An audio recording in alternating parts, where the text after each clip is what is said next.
Good afternoon, fellas. Today we have Dave on the podcast, a good friend of mine who's been in the real estate industry for quite some time, been a real estate agent, has done residential and commercial real estate. He's also a family man. Along with him is Nav, who's a superstar, been in the mortgage space for about 6 years now. So, Dave, thanks for being on the show. Yeah, no problem, Azim. So Dave, just tell me a little bit about yourself. What made you wanting to join the real estate industry, and what truly inspired you? Well, with the real estate industry, I've always had a sales background, and it's something I enjoy doing. Long story short, it sort of became a passion after the fact that I built a house back in, I think it was 2010, 2011.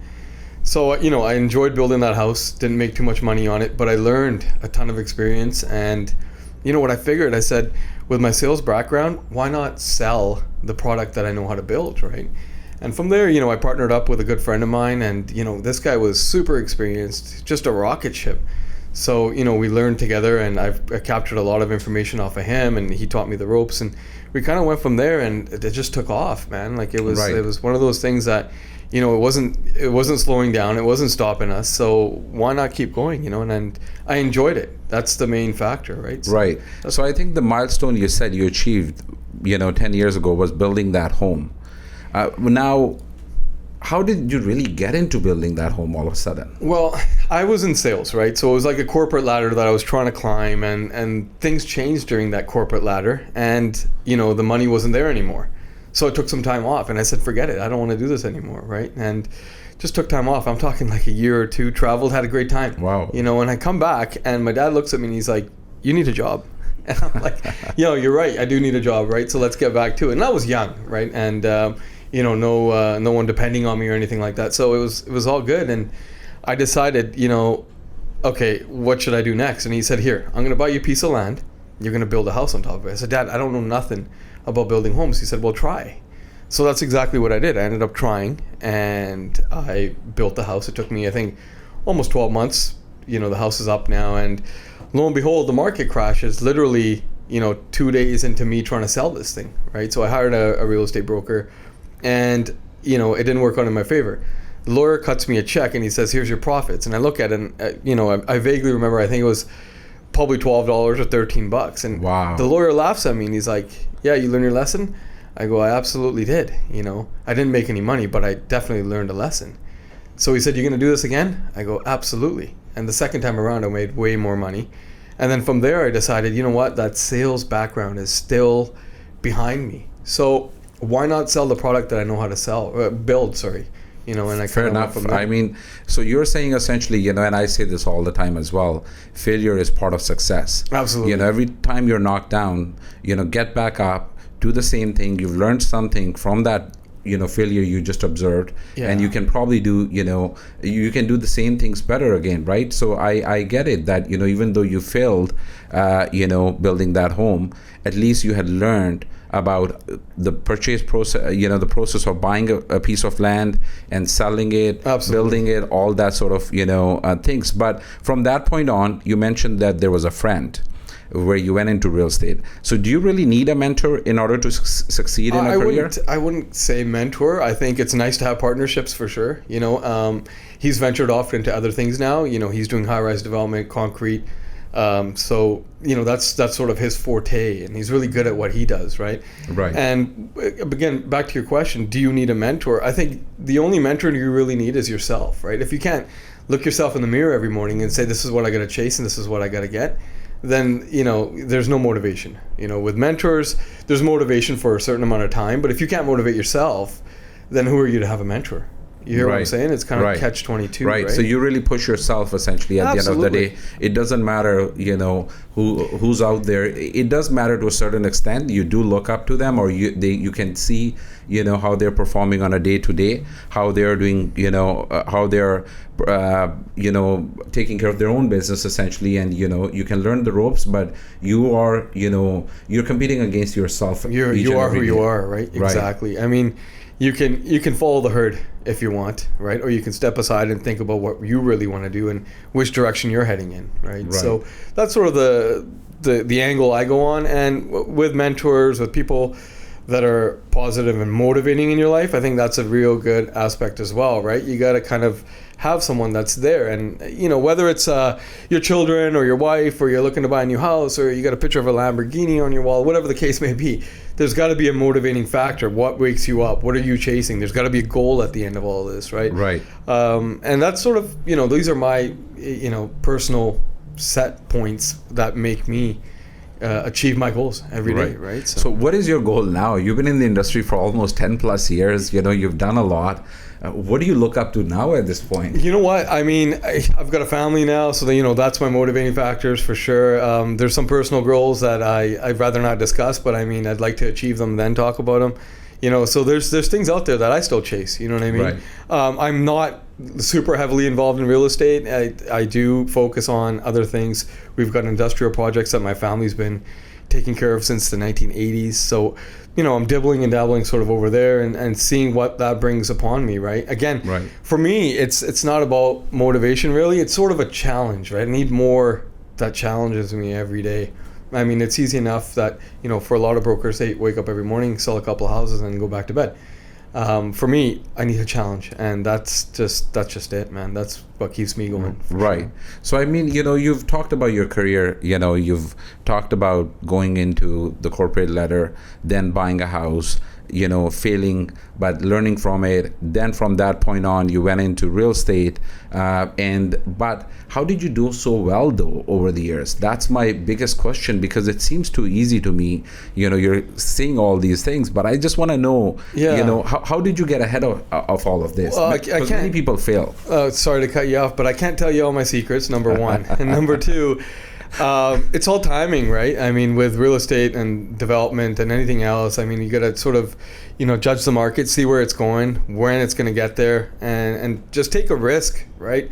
I mean, you fail, what's the worst that could happen? You end up at spot A when you try to get to B, and if you succeed through B, you'll get to C, and thereforth, right? So it's all timing, man. It's just you got to know what you're doing first of all, and then kind of take your experience and go from there. Yeah, so you bring a very good point that because there's so many highs and lows, especially in BC market, because it's most of the time it's up, but then there are certain times when it's it's slowed, or it kind of dips a little. Yeah. So what's your kind of secret to, or what's your advice to someone out there listening who plans to join or recently joined and now they're seeing the tough times, but you also saw tough times when you just started, right? That's right. Yeah, just don't give up. Ride the waves. Take the corners real easy, and you'll make it through, right? Riding the waves is the key, right? Don't cry when it hurts. You got yourself into it, and that's the underlining factor, right? Nobody likes a crybaby in first grade, right? No one likes that. Absolutely. They want everyone to be happy. You spend your time there and you leave. Yeah, especially Same someone especially if someone is starting now. So so then it's okay. These are golden words. Yeah, for exactly. That you gotta just ride the waves, right? And when it's good, you don't think it's gonna get it's gonna get better and better. But when it's worse, you think it's, oh my God, it could get even worse than what it is now. Right. But those are the waves that you're riding, right? So would you then say that is it the right time to buy real estate right now? You know what? It's always the right time. Someone once told me, they said, it's never the right time to sell, but it's always the right time to buy. Do you see where I'm sort of coming from? Right. Right? Sell, you could have got more. You should have got more. You wanted to get more. But you sell and then you buy, right? And then when you're buying, it's like you buy at a certain time. This is a product that's tangible, right?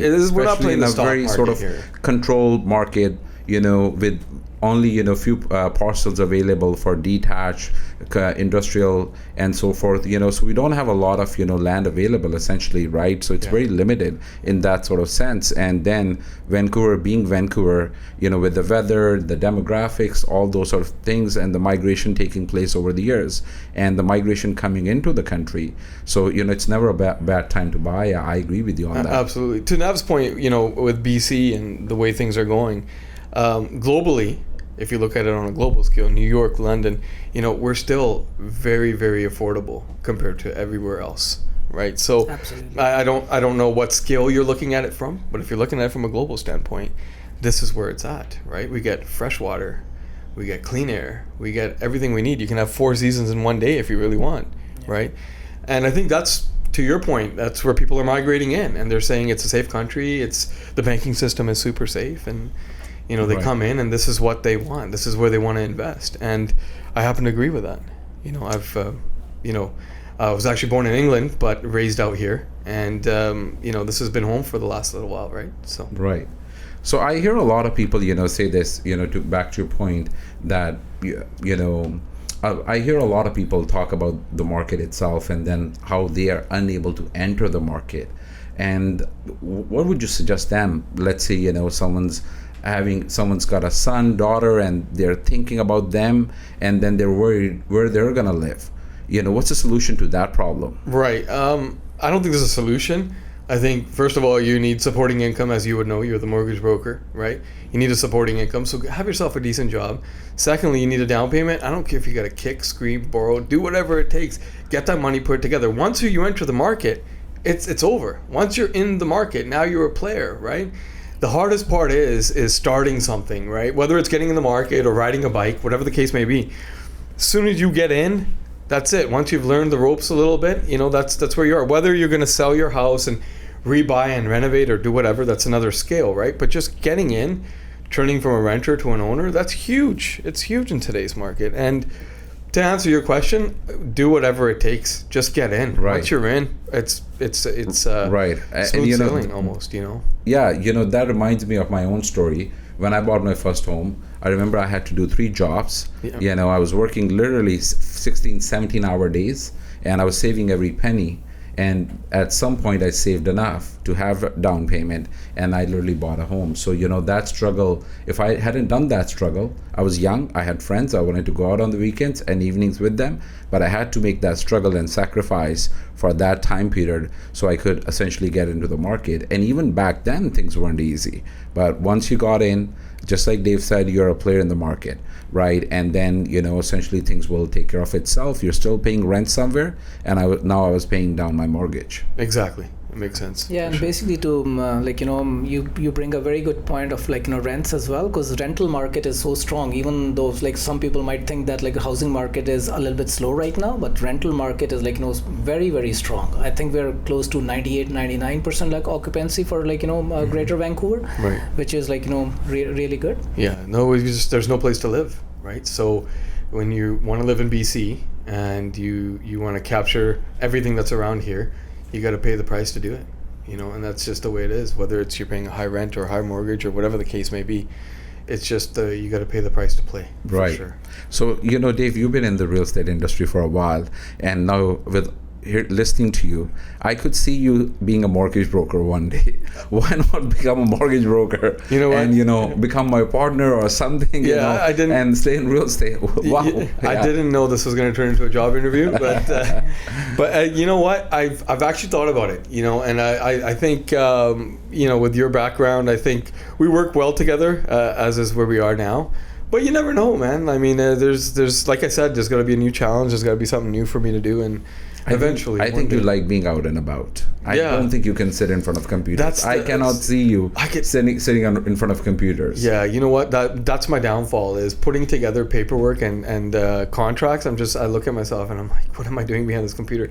Because I feel like I need to be out and about for sure. Absolutely. That's where the money's made, right? When you're out and about. So if you're not doing, let's say big tech comes tomorrow and you're not selling real estate anymore, what's next? Retirement. Yeah, I mean, that's the only thing I would do is industrial building and construction and real estate. I like this. It's something that I was born into, and I always tell people, I remember when I was younger, and I said to my father, and I was like, listen, I want to get into a sport, and I'm going to play hockey, and I'm going to need some hockey equipment. And he said, okay, cool. He said, by the time I get back from work, I'll have a hockey stick for you. He brings home, because he's been in the construction industry for 45 years now. He's retired now. He brings home a 2x4, and he says, here's your hockey stick. I look at him, I'm like, what? This is not a hockey stick. He said, yeah, learn something with a 2x4 before you start playing hockey, right? He goes, that's what's going to make you who you are, right? Not hockey. I mean, it was just a childish thing for me to want a hockey stick, but it taught me a lesson, focus on what's important first. The rest will just come, right? And just go from there. Right. By the way, you're supposed to take me up on golfing lessons. I think that's what we're supposed to be doing together. 100%. We will get to that right after this podcast. Okay. Sounds good. Yeah. So what made you, I know when I met you initially years ago, you were solely focused on residential real estate. Over the years, I know you're doing a lot of, you're selling, you're also in acquisition, developing industrial commercial space. Is there a specific reason for it?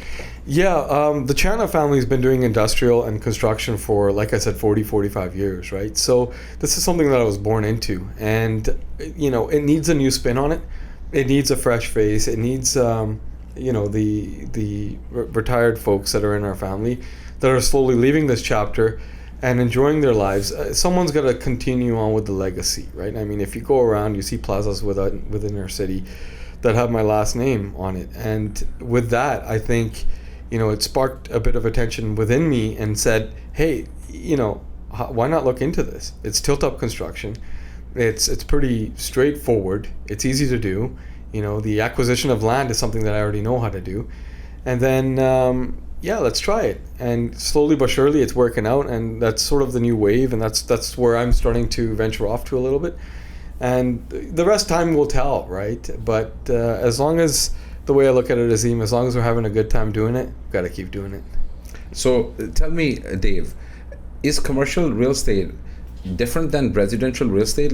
Because of course, I still see it as, a lot of people see it as a piece of land, right? And are dwelling on it. But as you look at the market, there's not a lot of commercial space available, even in today's date and age, when, there's a lot more homes available and it's a buyer's market. Is it really a different piece of land? And why does it make it so different? It is, for sure. I mean, first of all, you need larger chunks of land than just a residential 7,000 square foot lot, right? To build what you're achieving. Secondly, there's not enough of this. And if you look just in Surrey, we've got a ton of tradesmen. And tradesmen all need places to live, which is the residential part of Surrey. But then they want to be close to work, right? So they're warehousing space. So that's sort of not just Surrey itself, but in Vancouver in general, we don't have a lot of industrial, So industrial is key. And if we can capture that, there's many avenues to make money down that road. One, you can hold and lease. It's a good asset. It's not like a residential property where it needs renovations after time. It's built out of concrete, right? So it stands its value for a very, very long time once it's put together correctly. With that being a factor, rents are great, and you never really have an issue collecting rent. Where it comes to residential, the turnover rate's much higher. With occupying commercial land or any sort of warehouse space, these guys stick around for 5 years, 10 years, 15, 20, and the renewals are great, the rentals are great, and you're also holding land that is an appreciating factor, right? So is it a supply and demand issue, or is it more so of the price points as well, that there are less buyers and that creates, more demand for it? Both. So there's no supply, right? So that's the key. When there's no supply, the price of something goes up because there's not enough of it. Secondly, you're right, not a lot of people into it because you need a lot more down. A lot of people are buying homes at 5%, 10% down, 20%, and pretty straightforward deals, right? And with industrial, you need a bit more money down. There's not a lot for sale, and it's a tougher avenue to enter, right? So that's sort of the general concept around it, is there's not enough of the product, right? And that's what we're looking to do, is create more of it for sure. So Dave, basically you have all sorts of clients. You have first time home buyers, you have repeat purchasers, you have construction clients and all that.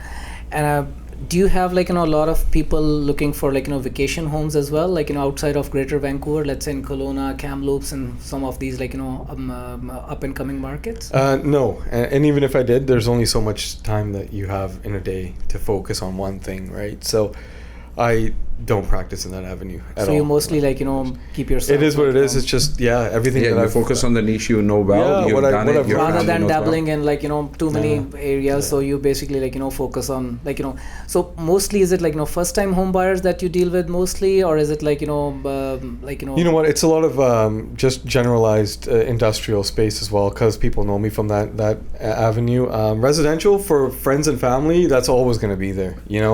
They'll call upon me because I can negotiate a deal, or I can vet it off to somebody else. But yeah, I try to focus on things that I definitely know and have been taught and sort of have taught myself to do. So. So I think you have a soft corner for construction and construction related I purchases like it. and all that. I can sense that. Yeah, it's good. It's again, I was brought into it, right? So it's not it wasn't like something that I had to relearn almost. It was like kind of picked it up as I was growing up, and funny thing is, you end up liking things that are around you, right? So you kind of attract that and go forward from there. Yeah. Yeah, absolutely. Yeah. Absolutely. So if you can turn back the clock and you are your 19, 20-year-old self again, would you still do this exact same things you have done so far in your career, or would you change something? Yeah, the only thing I'd change is I wish I'd met you sooner, right? If you and I were 19, we would turn back the clock. We'd have a lot different perspective on life, just in the simple fact that you need money. Don't blow your money, hang on to it and invest it, right? Now if we were 19 and we had bought all the land that we're selling now, things would be a lot different. But I never regret anything, and I am where I am because of who I am, right? So that's the key factor. Turning back the clock is just something that you rarely think about, right? We're Right. going forward, not going backwards. Right. I think we touched upon 3 people having multiple jobs or employments to trying to survive, but there's been a rise in inflation in the recent past. So is saving now more difficult than it has been for most people? I think it has been, but I definitely want to get your take on it, as you're talking to a lot of buyers on a daily basis. Yeah, I think inflation is just a key word that's been being thrown around, and people may hate me for this, but I think it's a good thing, and you've got to raise the prices on everything at a certain point, because there's levels to everything in life, right? I mean, for example, the cost of goods going up, is that what you're saying? For example, vehicles, they're super expensive to buy, and a lot of people are obtaining very nice vehicles, but then the gas prices were so cheap that it made sense. Don't worry, I can buy this and I can afford it. But the affordability of something that's a luxury should be to someone that works hard for that luxury. It shouldn't just be passed down simply because the fact that you're getting it at zero down, or you're getting it at lease payment, whatever the case may be. So I feel like the cost of things going up will sort of almost put a damper between someone that's looking to easily achieve something versus the guy that's working really hard to achieve it. I think that the soft spot in the middle needs to be stretched out a bit more. So if you want something, you got to work for it, and with inflation, that's exactly what's happened, right? I mean, people are going nuts buying things that they actually don't even need. Or they can't even afford. They can't even afford. Or they're, we had clients who were coming in and getting mortgages at, 1.15, 0.99, 1.20. And we were addressing these concerns that rates might be low at this right now, but that's not going to happen 2-3 years down the road. So you kind of have to take a look at your payments on a much higher scale, and can you still afford them? Yeah. Right? And that's why I think the stress test was put in place exactly for that reason, to protect these people essentially from defaulting, right? So you touch upon a good point. So Dave, if you have $1 million today, what would you do? With $1 million, there's not a lot you can do with $1 million nowadays. Give me 10 million, then we can talk. All right. But what would you do? 10 million. Let's say you have $1 million or a 10 million or $100 million today. What would you do? Let's go turn it. And when I say turn it, let's go put it into something that's gonna, appreciate and give us some money back. I'm a big advocate on real estate. But so would you invest in rental properties then? I don't know if I don't know about these rental properties. I just can't deal with tenants. You know what I mean? Like, tenants are not my thing, personally. And then you got to get somebody involved, and it's a lot of work. And then with tenants, depending on what kind of tenants. Are we talking commercial tenants or residential? Well, it could be either Like or, I but said- I think you were referring to residential tenants. Yeah, residential. It And could- commercial. Yeah, don't get right. me wrong. Nothing against any tenants or anything like that. It's just not my cup of tea. Right. Commercial tenants for sure. You know, again, no million, but 10 million. Yeah, we'll spend it on land. Put it in something that appreciates, right? Build something. Either that, yeah. So you'll Exactly. develop that Build land something. essentially. Yeah, either develop. I think development gives you that 30% buffer zone where you've developed it from ground up, saves you from that fact that you had to pay additional fees and, you know, whatnot to sort of take it to where it is. Where you're buying a piece of land, it's usually something that you can develop on, right? But if you're going to buy a full-fledged up and running business, then you've got to do your essential cap rate calculation. And cap rates are just not where they're supposed to be. I mean, they're coming down now, but only simply because of the fact that the interest rates have gone up, right? So with that, I mean, yeah, definitely buy something that's going to be a tangible asset that's going to go up, right? I mean, Right. you can buy some gold if you want. Right. That's So, all but it's would you say you would invest into gold? You said would be one commodity. Gold is gold, yeah. And let's say you have $1 million and you don't know a lot about commercial real estate. Would you then invest in residential real estate? I think that's somewhere that someone can start, right? Not me Right. personally, but yeah, residential is a good place to start. Get your feet wet and sort of go Right. from there. What about bitcoins? What about the stock market? Yeah, well, look at them now. You know what I mean? Like, it's just, again, it's that monkey syndrome, right? That we talked about earlier. Monkey Right. see, monkey do, right? Bitcoin, and The herd it's not mentality. tangible. I can't Yeah. touch it. I can't feel it. It's not in my bank account. You know, a friend of mine once said to me, he said, "You're not going to believe this, but I made $700K last night on Bitcoin. I think it was Dogecoin or something like that." And I said, "Oh, that's great. So where's the money?" He said, "It's in their account." I said, "Okay, even better. So when's it entering your account?" He said, "I don't know." I said, "You call me when you withdraw all that money. You got a check that says your name on it with $700,000, and I will believe you, and I will invest." But as of right now, absolutely not. No way. No way. Right. No. That's not what we've been taught, right? And that's sort of not the scale that I follow by any means. But all the power to anybody who does, right? If you're making money in that, good for you. But it's not something for me. So I guess we are the old school investors where we like tangible assets. Absolutely. We like to see them, and of course, a lot of people made a lot of wealth in a short period of time in the stock market and crypto, but then the money's gone up and it's come down that quickly. People actually lost more in the end, and that's the key lesson here, right? They jumped into the market where they had no clue or they knew nothing about, and just the herd mentality. They saw a friend who was doing it, and I think I could say I did it to an extent for about a week. I saw a bunch of guys jumping into the stock market, and there I was trading. I felt like a trader because I was studying 10-12 hours a day, and I thought I knew it all.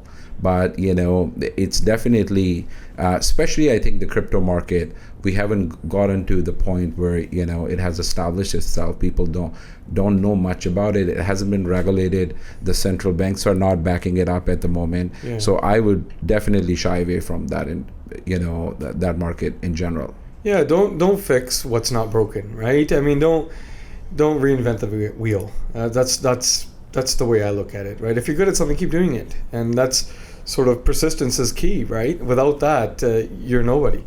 But if at my age, you think I'm going to turn around and read a bunch of books and try to learn something new? Probably not, right? There's only so much time in a day, and I've got to spend my time wisely, right? So it is what it is. Like I said, it's just stick with what you're good at and kind of go from there. Yeah. Another question that I have, Dave, is your skill set is pretty unique because sometimes you're representing a buyer and then sometimes you're representing a seller. So it's being on the other side of the fence. Which role do you enjoy more, helping your sellers or buyers? Yeah, or, in real estate, or sometimes you want to change that. Let's say if you have 2 or 3 listings, then you want to help someone. Yeah, no, buy a property? I would say I'm a buyer's agent for sure. Yeah, we just because negotiation is key. Negotiation is key, right? I mean, selling again, by any means, nothing wrong with guys that chase listings and all that, right? But it's you put a sign up and you're waiting for the right guy to come in and bring an offer, right? So for me, that's not enough of a challenge. I like to be the guy that's bringing the offer. and we make them bleed until they're ready to let go. You know, so I mean, not in that sense, but it's just one of those things where I get a kick out of it. You know, there's a certain sense of accomplishment for sure. Like somebody wants something, and you try to get it for them, and you try your best, and you come out better than what they thought, and it's a win-win scenario for everybody, right? So, yeah. So you're basically like, you know, an open house. So more chances of us finding you is like, you know, negotiating about that property rather than like, you know, hosting someone. Yeah, no hosting. Yeah, I don't know when the last time I did an open house. Even if I did, it's not for me. Like, you're not going to see me standing there. My face is not on any bus stops. That's not what I do. It's more focusing on the construction side of things. Let's go more into industrial. Let's sort of do that. And yeah, my background is real estate. From real estate, it was sales. You know, so. With that being said, that's where I'm going now, right? So Dave, if there could be one advice you can give to listeners about the market current challenges right now, what sort of properties they should invest in, what are the pitfalls, and what should they look for essentially in terms of, you know, their finance goals? Yeah, you know, just look for something that fits your niche. If you're trying to be an investor, if you're a first time buyer, go ahead and buy.